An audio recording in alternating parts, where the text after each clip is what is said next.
같이 기도하십시다. 사랑하는 하나님 감사합니다.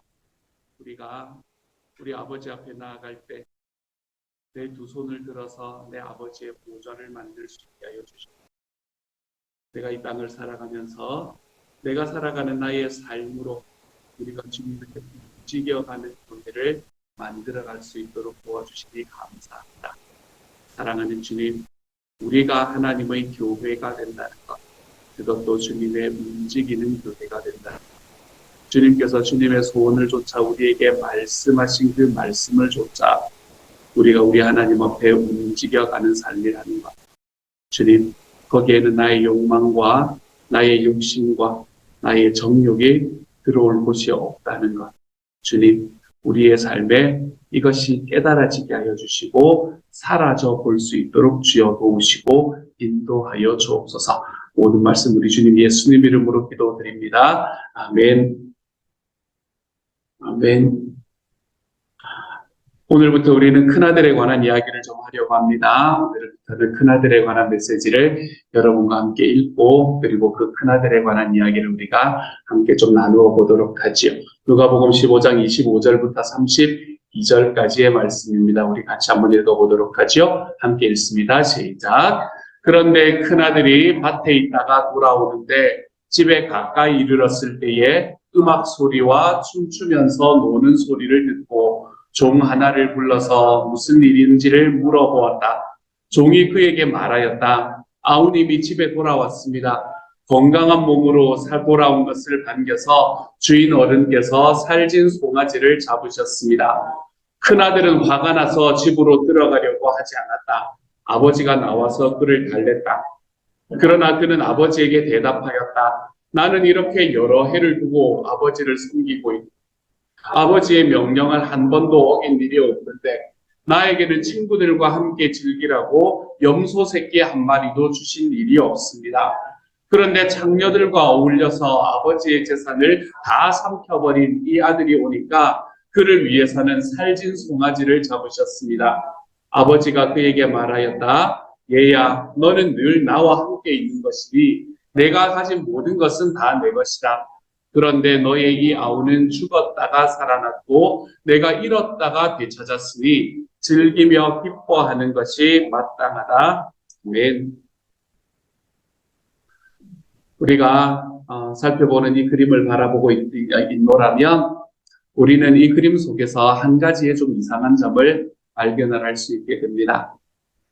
우리가 읽었던 말씀을 가만히 바라보면 그 말씀과 좀 다른 점을 먼저 발견하게 돼요. 그건 뭔가 하면 아버지가 더 돌아온 둘째 아들을 안고 있는 이 장면은 누구는 보지 못한 장면인가 하면 큰아들은 보지 못한 장면입니다. 우리가 읽었던 본문이 그렇죠. 큰아들은 이 장면을 보지 못했어요. 큰아들이 보았던 것은 잔치를 벌이고 있는 장면밖에 없었지요. 그렇기 때문에 여기에 나오는 이 그림은 사실은 성경에 나오는 이야기를 그대로 우리에게 이야기를 해주는 것 같지는 않습니다. 이 그림을 가만히 바라보다 보면 분명히 그 아버지와 작은 아들 그리고 큰 아들 사이에 이 같은 공간에 머물러 있는 모습이 보이지만 이것은 사실은 성경이 우리에게 정확하게 이야기하는 것은 아니기 때문에 그래요. 그러면 여기서 이야기하는 큰아들 그리고 그 옆에 앉아있는 머리에 이렇게 세모로 된 모자를 쓴 사람이 앉아있는 사람이 있잖아요. 그렇죠? 이 사람들은 과연 누구를 이야기를 하는 것일까? 이것은 요즘의 성경을 이해하고 성경을 해석하는 사람들의 이야기로 바라보면 우리는 이 사람들이 누군지 정확하게 알지 못하게 됩니다. 하지만 렘브란트라는 사람이 이 그림을 그릴 때 당시의 성경 주석가들과 그리고 화가들의 이해를 우리가 살펴보다 보면 이 사람들이 누군지를 좀 더 쉽게 알 수 있게 돼요. 여기에서 보통 여기서 이야기하는 이 탕자의 비유는 그때 당시에 이 주석가들은 무엇하고 많이 연결을 시켰나 하면 바리새인과 세리의 비유와 많이 연결을 시켰습니다. 둘 다 사실은 비슷한 스토리를 이야기하는 걸 여러분 느껴지시나요? 바리새인과 세리, 큰아들과 작은아들 굉장히 비슷한 이미지라는 걸 여러분이 생각해보면 굉장히 비슷한 이미지라는 걸 아실 거예요. 그래서 이 그림도 예외는 아니었습니다. 여기에서 오른쪽에 가만히 서서 마치 수수께끼 같은 시선으로 아버지를 응시하며 서 있는 남자는 큰아들입니다.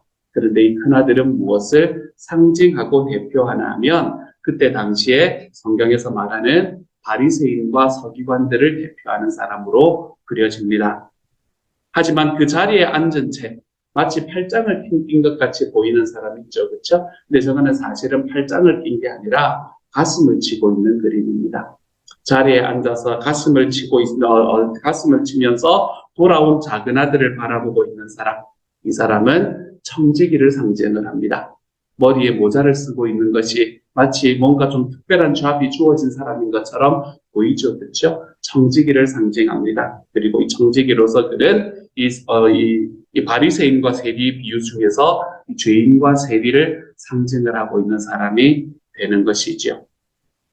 그러므로 이 렘브란트는 이 그림 속에서 두 종류의 사람을 함께 집어넣어 놓고 있는 겁니다. 먼 곳으로 떠났다가 집으로 마침내 돌아온 한 명의 죄인, 그리고 그 집안에 머물러 있기는 했었지만 마치 바리새인과 서기관처럼 주변에 있는 사람들을 판단하고 서 있는 또 한 사람의 죄인, 이 두 사람의 죄인을 여기에서 그려놓고 있는 것이죠. 그러면서 여기에 이 그림을 그리면서 우리에게 뭐라고 이야기하냐면 탕자의 비유를 우리는 복음을 소개해주는 복음 전체의 요약판이라고 이야기를 드렸지 않습니까? 그렇죠? 탕자에서 예수님을 볼 수 있는 순간에 우리는 자기가 가진 모든 것들을 다 허비하고 낭비하면서까지 저와 여러분, 이 세상에 있는 모든 사람들을 아버지의 품으로 이끌어가는 예수 그리스도의 모습을 표현해주는 이 복음의 핵심 중에 핵심을 우리가 이 탕자의 이야기, 두 번째 아들과 아버지가 안고 있는 이 이야기에서 우리가 바라볼 수 있었던 것과 함께 무엇을 이야기를 하고 있나 하면 우리들의 삶 속에 큰아들과 같은 영적인 모습을 가지고 있을 때에 우리는 어떤 씨름을 해야 하는가라는 것을 우리에게 동시에 보여주고 있습니다. 그래서 이 그림은 우리가 각자 개인적인 방식으로 이 그림의 현장에 좀 동참하라 라고 이야기를 하고 있는 이야기와 똑같은 말이 되는 것이지요. 렘브란트 자신이 그렇게 살았던 사람이다라는 것을 저는 책을 통해서 보게 되었습니다. 렘브란트는 여러분 이 그림만 바라보면 굉장히 좀 거룩해 보이고 굉장히 사람이 괜찮아 보이는 사람이잖아요. 그렇죠? 하지만 렘브란트의 전기를 읽어보다 보면 그 사람은 굉장히 위선적이고 독선적인 삶을 살았다는 것을 너무 쉽게 알아볼 수 있다고 합니다. 대표적인 예가 이 사람이 첫 번째 아내가 죽고는 샤스티아라는 아내가 죽고 난 다음에 두 번째 자기의 막내 아들이었던 티투스의 유모였던 여인과 함께 살면서 결혼을 하지 않았거든요. 그 과정 속에서 일어났던 일이었습니다. 이 렘브란트라는 사람은 6년씩이나 한 지붕 안에 살았던 그 두 번째 아내가 될 뻔했던 사람, 그 사람을 대했던 방식만 보아도 렘브란트는 이 전처의 친동생으로 누이의 변호사를 맡고 있던 인물을 비교해서 이 여인에게 불리한 증거들을 다 모아서 정신병원에 있는 그 수용시설로 보내어버립니다. 사실은 정신병이 아니었는데 말입니다. 퇴원 가능성이 다시 제기되었을 때에도 그는 곧바로 사람을 풀어서 반대 증거를 수집해서 절대로 병원을 벗어날 수 없도록 조처해버리는 굉장히 어떻게 보면 큰아들의 가까운 삶을 살았던 사람이 바로 이 렘브란트였다라고 이야기할 수 있습니다. 렘브란트의 삶은 우리가 지난주에도 바라보았듯이 작은아들의 삶과 굉장히 많이 닮았지만 역시 그의 삶은 동일하게 큰아들과도 굉장히 닮은 모습을 우리에게 보여줍니다. 작은아들의 방황을 그의 삶에서 체험했던 사람이지만 그는 또한 큰아들의 상실감을 경험했던 사람이기도 합니다. 그렇기 때문에 그가 만년에 사실은 그가 거의 마지막에 그린 그림인 이 탕자의 귀향은 두 아들을 모두 화폭에 올리는 것을 우리는 볼 수 있게 되지요. 이 두 아들은 모두가 다 치유와 용서가 필요한 사람들이었습니다. 한 사람은 집에 없었다가 돌아온 사람이고 한 사람은 그 집에 지속해서 머물러 있었던 사람이지만 이 두 사람은 모두 다 집으로 돌아와야만 하는 사람이었습니다. 이 두 사람은 두 아들은 전부 다 아버지의 품에 안겨서 용서를 받아야 하는 사람들이었죠. 그러면 둘 중에 어떤 사람이 더 아버지의 품에서 치유와 용서를 받기가 더 힘들었을까요? 저는 아무리 생각해도, 그리고 헬리나우의 목사님도 역시 아무리 생각해도 세상에서 가장 어렵고 힘든 회심은 집에 머물고 있는 이가 돌이키는 경우다라고 이야기를 합니다. 밖에 나갔다가 들어온 사람은 자기가 무엇을 했는지 알거든요. 그러니까 생각보다 쉽게 돌아섭니다. 하지만 집에 머물고 있는 사람은 절대로 쉽지가 않습니다. 이것은 렘브란트의 그림은 물론이고 이 당자의 비유 자체에서도 우리는 분명히 알 수 있게 되는 거죠. 큰아들의 모습을 조금만 더 자세히 보도록 하십시다. 큰아들은 지금 작은아들의 귀향을 지켜보는 주요 입회인이 되어 있다는 것은 우리가 의심할 여지가 없어 보입니다. 아버지가 고향에 돌아온 아들을 껴안고 있는 부분만 알고 있을 때, 이 그림의 왼쪽 부분만을 우리가 알고 있을 때는 오히려 그림을 이해하기가 쉽습니다. 초대하고 마음을 움직이고 그리고 그 아들을 안심시키는 장면으로 바라보면 그만이지요. 그런데 이 전체의 그림을 바라보는 순간, 이 두 사람을 바라보는 사람들을 우리가 바라보는 순간에 우리의 생각이 달라집니다. 이 부자상공에는 그것 이외에 굉장히 복잡한 의미가 있구나라는 것을 우리는 알게 되죠. 작은 아들을 끌어안은 노인을 바라보는 이 핵심 입회인인 큰아들, 이 큰아들은 먼저 한 발 뒤로 물러서 있는 것을 봅니다. 세계가 나뉘어져 있죠. 그렇죠? 아버지와 둘째 아들의 세계와 큰아들의 세계는 나뉘어 있습니다. 아버지를 바라보고는 있지요. 하지만 기뻐하는 기색이 전혀 없습니다. 아버지를 향해서 손을 내밀지도 않습니다. 웃음을 짓지도 않아요. 반갑다는 표현을 하지도 않습니다. 무대 한쪽 구석에 그냥 서 있을 뿐 전면에 나설 의사가 전혀 없어 보이지요. 고향에 돌아오는 것이라는 것이 이 그림의 중요한 과제라는 것은 분명합니다. 하지만 물리적으로 우리 캔버스의 중앙에서는 이러한 어떤 장면도 찾아볼 수가 없습니다. 아들의 귀향은 왼쪽으로 치우친 곳에서 벌어집니다. 그 오른쪽 구석에는 기골이 장대하고 완고해 보이는 큰아들이 지배하고 있습니다. 넓은 여백은 아버지와 맏아들을 발라놓고 있죠. 팽팽한 긴장감을 자아내며 해결을 재촉하는 공간입니다. 그림의 큰아들이 버티고 있는 한 상자가 돌아온 사건을 감상적으로 해석하는 것은 거의 불가능합니다. 비중이 가장 높은 이 입회인은 아버지가 보여주는 따뜻한 환영에 동참할 생각이 없다는 듯 한사코 거리를 두려고 합니다. 여러분, 큰아들 마음에는 무슨 생각이 오가고 있을까요? 무슨 일을 하려고 하는 걸까요? 아버지처럼 동생에게 다가가서 그를 힘껏 끌어안을까요? 아니면 자기의 마음속에 있는 분노와 혐오감을 못 이기고 밖으로 뛰쳐나갈까요? 렘브란트는 또한 이 큰아들을 아버지와 대단히 흡사하게 그렸습니다. 둘 다 수염을 기르고 있어요. 붉은 망토를 어깨에 넉넉하게 두르고 있습니다. 이런 외적인 요소들은 큰아들과 아버지가 굉장히 공통점이 많다는 사실을 넌지시 보여줍니다. 화가는 큰아들의 얼굴에 빛을 떨어뜨려서 역시 밝은 조명을 받고 있는 아버지의 얼굴과 직접 연결시키는 방식으로 이 두 사람이 굉장히 비슷하다라는 것을 우리에게 보여주고 있어요. 하지만 이 둘 사이에는 가슴 아픈 차이가 있습니다. 아버지는 집으로 되돌아온 아들을 향해서 몸을 굽히고 있지요. 큰아들은 뻣뻣하게 서 있을 뿐입니다. 손에서 바닥까지 곧게 이어진 그의 지팡이는 그의 완고한 마음가짐을 보여주지요. 아버지의 망토는 자식을 환영하는 듯 넓게 펼쳐져 있습니다. 그런데 큰아들의 옷은 달라붙어 있지요. 아버지는 손을 펴서 탕자를 어루만지고 있습니다. 축복의 몸짓이지요. 큰아들은 양손을 단단히 모아준 채 가슴에 대고 있습니다. 두 인물의 얼굴에는 모두 빛이 드리웠습니다. 그렇지만 아버지의 얼굴에서 나오는 광선은 온몸, 특히 두 손으로 흘러나가서 따뜻하고 풍성한 빛으로 작은 아들을 온전히 감싸는 반면에 큰아들의 얼굴 위에 떨어진 빛은 차갑고 제한적입니다. 그의 얼굴은 비록 빛에 들어와 있지만 몸뚱이는 여전히 어둠에 묻혀 있습니다. 검어진 손은 그늘져 있다는 것을 우리는 그림 속에서 바라볼 수 있게 되지요.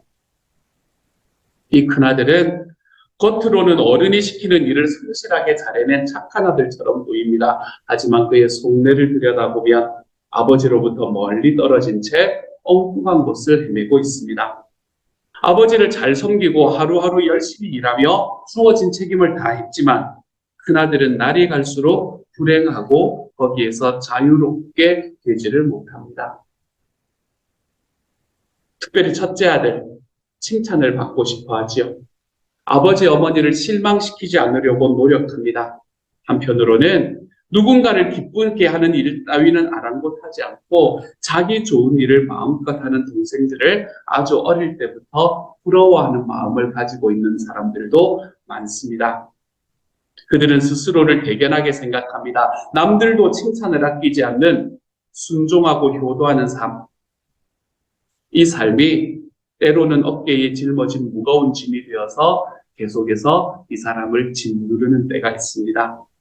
나중에는 그것이 제 아무리 몸부림쳐도 떨어지지 않아서 어쩔 수 없이 받아들여야만 하는 지경에 이릅니다. 나는 이렇게 여러 해를 두고 아버지를 섬기고 있고 아버지의 명령을 한 번도 어긴 일이 없는데 내게는 친구들과 함께 즐기라고 염소 새끼 한 마리도 주신 일이 없습니다. 라고 불평하는 큰아들의 마음을 10분 이해할 수 있습니다. 여러분, 큰아들의 불평을 들어보십시오. 그에게는 순종이 효도가 짐이 되었습니다. 그리고 그의 섬김은 아버지에 대한 종살이로 변화되어 있었지요. 헬리나 우에 목사님 우리에게 한 가지의 자기 경험을 우리에게 들려줍니다. 근데 이 경험이 저한테도 굉장히 많이 와닿아서 여러분에게 소개를 해요. 크리스천이 된 지 얼마 안 된 친구에게서 열심히 기도하지 않는다, 내가 열심히 기도하지 않는다라는 비판을 듣는 순간 이 모든 것이 바로 내 문제가 됐습니다. 이 이야기를 듣는 순간 화가 치밀었습니다. 겉으로는 별말 안 했지만 속으로는 부글부글 끓었습니다. 감히 누구한테 기도를 가르치려 드는 거야. 여태까지 아무런 훈련도 받지 않고 내키는 대로 살아온 주제에 이래봬도 난 어려서부터 철저하게 말씀을 따라서 모태신앙이란 말이야. 회심한 지 얼마나 됐다고 나한테 이래라 저래라 하는 거야. 말로는 표현하지 못했지만 속으로는 부글부글 끓어오르는 이런 화가 난다는 것은 그만큼 큰 탈선을 보여준다는 겁니다. 집을 떠나서 방황하고 있는 것은 아니었지요. 그렇죠? 그렇다고 이 큰아들이 아버지의 집에서 자유롭게 사는 것도 아니었습니다. 분노하고 시기하는 모습 자체가 여전히 무언가에 속박된 종의 신세라는 증거를 보여주고 있었지요. 근데 한 가지의 문제가 더 있습니다. 작은 아들의 탈선은 알아보기가 쉽습니다, 여러분. 내가 탈선하고 있구나. 자기가 알기도 너무나 쉽고 주변 사람들도 그 사람이 탈선을 알아보기가 쉽습니다. 하지만 큰아들의 탈선은 분별하기가 너무 어렵습니다. 우선 그러다고 할 만한 일을 하나도 하지 않았어요.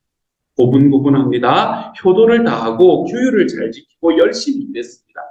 아들 큰아들을 존중하고 높이 평가했을 겁니다. 칭찬하고 모범적인 아들이 전형으로 여겼을 거예요. 겉으로 보기에는 아무것도 나무랄 데가 없는 사람일지도 모릅니다. 그런데 집으로 돌아온 작은 아들을 보고 뛸 듯이 기뻐하는 아버지의 모습을 보자 이 어둠의 기운이 속에서 솟구쳐서 표면으로 떠오르기 시작합니다. 자기의 가슴 깊이 숨겨져 있던 분노, 오만, 몰인정, 이기적인 자아가 점점 마음에서 강해지기 시작하더니 마침내 사납게 본색을 드러내는 자리까지 오게 되는 거지요. 자신을 찬찬히 살피고 주위 사람들을 돌아보면 우리는 작은 아들이 가지고 있었던 이 정욕이 더 위험할까? 아니면 큰아들이 가지고 있었던 이 원망에 찬 분노, 이것이 더 위험할까라는 것을 한번 생각해 볼 수 있게 됩니다. 바르고 착하게 사는 이들 가운데 분노가 넘칩니다. 이른바 성도라는 이들 사이에 판단과 정죄, 편견이 횡행합니다. 죄를 피하려고 안간힘을 쓴다는 이들이 분노에 사로잡혀 냉랭한 분위기를 연출하기 일쑤입니다. 원망에 사로잡혀 길을 잃은 성도들의 방황은 선하고 의로워지려는 소망과 단단히 결부되어 있으므로 그 실체를 확인하기도 쉽지가 않습니다. 나만 하더라도 더 착하게 살고 누구한테나 받아들여지며 누구나 좋아할 만하며 남들이 보고 배울 만한 모범이 되려고 얼마나 꾸준히 노력했는지 모릅니다. 죄의 함정에 빠지지 않으려고 늘 정신을 똑바로 차렸고 유혹에 빠질까 봐 항상 조심했습니다. 그런데 그러다 보니 점점 더 심각한 사람이 되기 시작합니다. 더 도덕적으로 엄숙해져서 광신적으로 보일 만큼 그렇게 변해가기 시작합니다. 아버지의 집에 있는데도 통 편안한 마음이 들지 않습니다. 날이 갈수록 부자연스럽고 자연스럽지가 못합니다. 나중에는 차츰 엄격한 인간이 되어가는 것을 주변에서도 눈치챌 정도가 되어가는 사람이 되었죠. 여러분, 이게 큰아들의 모습이었습니다. 우리는 이 큰아들의 모습을 우리가 조금 더 내일과 모레의 말씀 속에서 살펴보게 될 건데요. 우리는 작은아들의 모습만을 가지고 있거나 큰아들의 모습만을 가지고 살아가는 사람이 아닙니다, 여러분.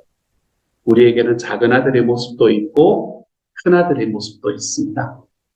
우리의 삶에 있는 이 큰아들의 모습은 어떤 모습인가? 저는 오늘 저와 여러분이 좀 이렇게 살펴볼 수 있는 시간이 되었으면 좋겠습니다. 나는 정말로 다른 사람들이 나를 바라보면서 야, 저만하면 괜찮은 사람이지 라는 삶을 살아가지만 그렇게 살아가는 과정 속에서 내 마음을 채우고 있는 부자유함, 내 마음을 채우고 있는 분노는 없는지.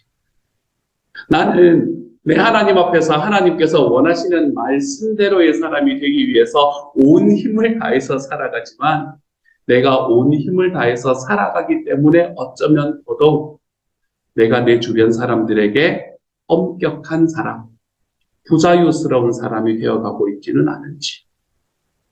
내가 따뜻한 사람이기보다는 내가 그들에게 냉소를 흘리는 사람이 되어가고 있지는 않은지 여러분 한 번쯤 돌아볼 수 있는 시간이 되기를 소망합니다. 나는 내 삶 속에 큰아들의 모습을 가지고 살아가는 것은 없는가.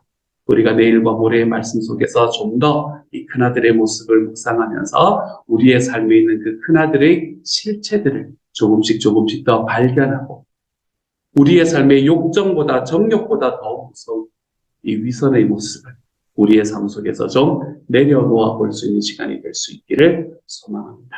이 시간 같이 한번 기도하도록 하죠. 함께 한번 기도합니다. 사랑하는 하나님, 아버지와의 거리를 멀찍이 띄우고 주먹은 움켜쥔 채 자기의 마음에 있는 고집과 동일한 모습의 지팡이를 짚고 곧고 긴 지팡이를 짚고 하나님, 자기의 아버지와 자기의 동생이 안고 있는 모습을 냉소적인 모습, 엄격한 모습으로 바라보며 그 마음에는 분노로 가득한 큰아들의 모습이 나의 삶에 존재하고 있지는 않는지. 하나님, 내가 큰아들일 수만은 없지만 나의 삶의 큰아들의 모습은 어디에 있는지 하나님 한번 돌아볼 수 있는 시간이 될 수 있도록 아버지께서 도우시고 인도하여 주옵소서. 그래서 주님, 하나님의 집에 안에 있든 하나님의 집에 밖에 있든 밖에 있는 사람이면 하나님의 집으로 돌아오는 발걸음, 주님의 집 안에 거하는 사람이라면 그 안에서 우리가 온전한 자유와 행복을 누리며 살아가는 하나님의 사람으로 변해가도록 주여 도와주옵소서. 모든 말씀 우리 주님 예수님 이름으로 기도드립니다. 아멘.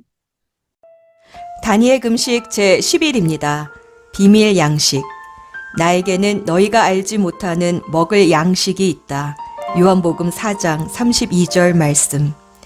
다니엘 금식 11제입니다. 간혹 고기 굽는 구수한 냄새를 맡아도 내 육신은 더 이상 그 냄새를 따라가지 않습니다. 가벼워진 몸은 작은 양의 음식으로도 활기차게 살 수 있다고 말해줍니다. 그러고 보면 필요 이상의 음식을 먹어왔습니다. 마음의 허함을 음식으로 채우고 스트레스도 음식으로 풀려 했습니다. 그러나 포만감이 주는 만족감은 잠시일 뿐 허무하게 배설물로 빠져나갑니다. 마음의 허함은 음식으로 채워지지 않습니다. 마음의 배고픔을 육신의 허기짐으로 잘못 해석해서는 안 됩니다.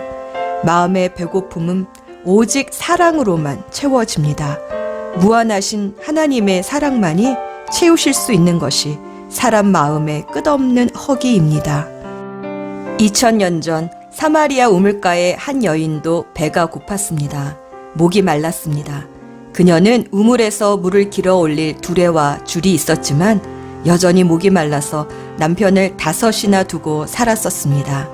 그 여인에게 예수님이 찾아오셨습니다. 제자들은 점심을 찾아 마을로 들어갔지만 예수님은 여인의 목마름 때문에 우물가에 남으셨습니다.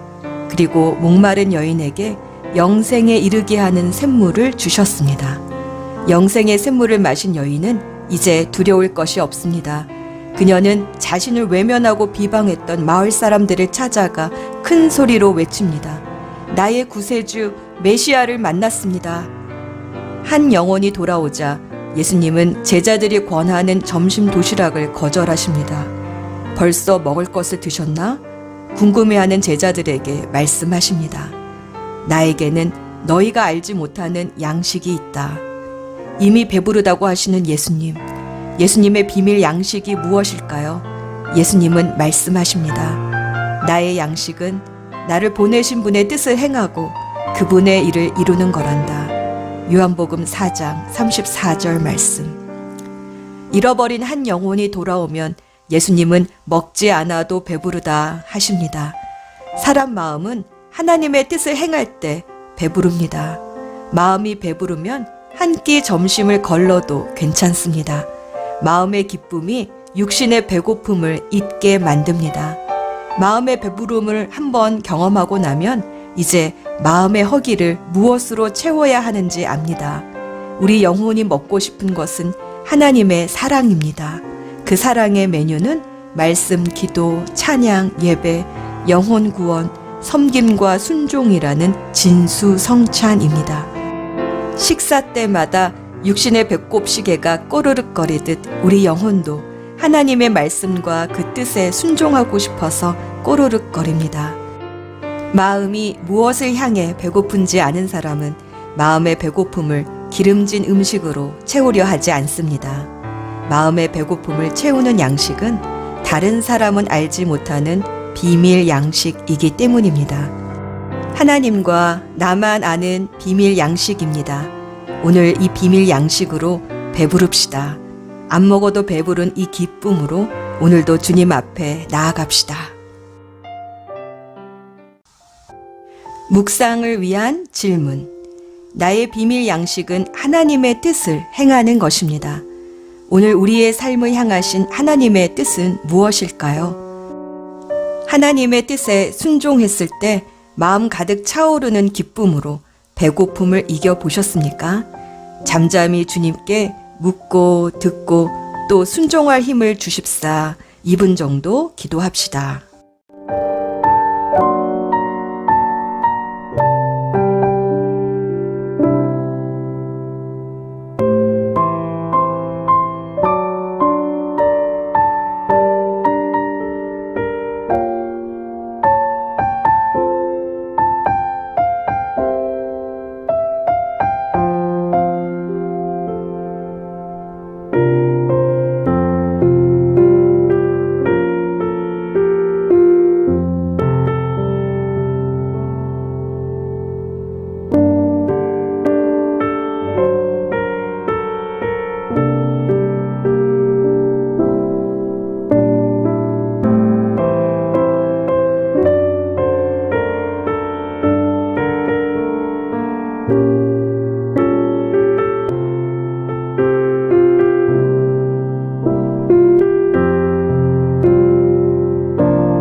기도 포커스.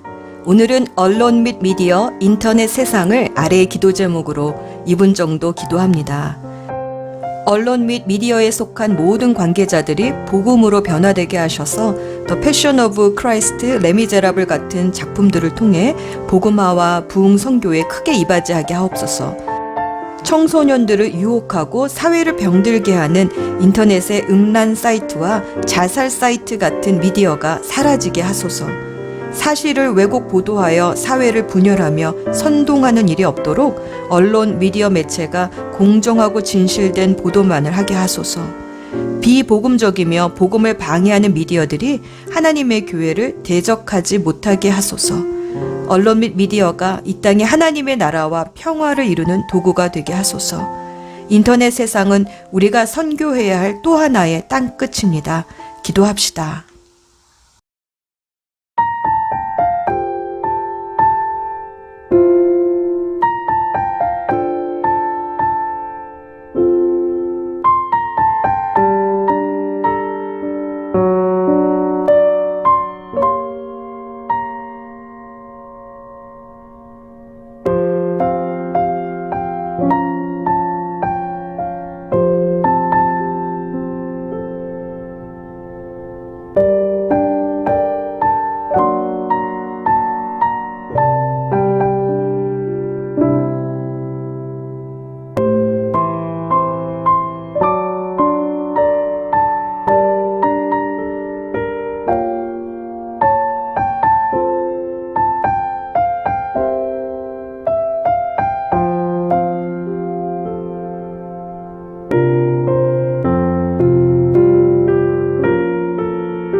이제 마무리 기도합니다.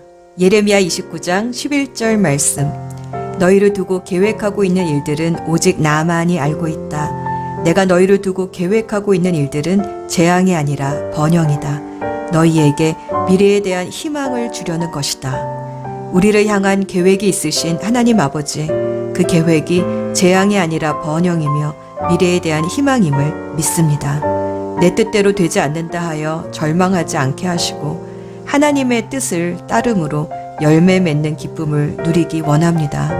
죽기까지 주님의 뜻에 순종함으로 영원한 기쁨이 되신 우리 주 예수 그리스도의 이름으로 기도합니다. 아멘.